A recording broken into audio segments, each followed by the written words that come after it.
डोंबिवली येथील छाया वाघमारे यांनी 53व्या वर्षी 12वी परीक्षा उत्तीर्ण होत जिद्दीचं प्रेरणादायी उदाहरण घालून दिलं आहे।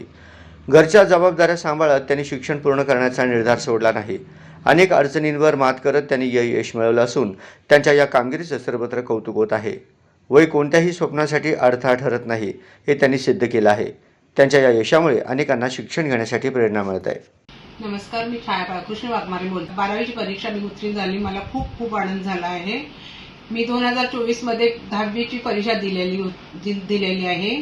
माझ्या बिकट परिस्थितीमुळे आणि लग्न कमी वयात झाल्यामुळे माझं शिक्षण अर्धवट राहिलेले होते, म्हणून मी 2024 मध्ये 10वीची परीक्षा दिली आणि फर्स्ट क्लासने पास झाली।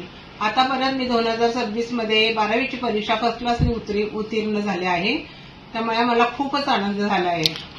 माझ्यासारख्या अनेक महिला आहेत, त्यांच्या मनात शिक्षणाची खरोखरच ओढ असते आणि त्यांना शिक्षणाची इच्छा असते, पण त्यांना शिक्षण घेता येत नाही। त्या महिलांना मी एकच विनंती करेन की तुम्ही जरी तुम्हाला घरी काम असेल किंवा तुमची परिस्थिती नसेल तर नाईट हायस्कूल किंवा नाईट कॉलेज जॉईन करा आणि आपल्या मनातली इच्छा आणि आपलं अर्धवट राहिलेले शिक्षण पूर्ण करा। तिथे तुम्हाला नाईट हायस्कूलमध्ये योग्य मार्गदर्शन आणि तुम्हाला एकदम मोफत शिक्षण मिळतं, सगळ्या सुविधा मिळतात। तर तुम्हाला एक शिक्षण घेतलेल्याचा आनंद पण होईल आणि तुमच्या पुढील जीवनासाठी तुम्हाला शिक्षणाचा उपयोग पण होईल।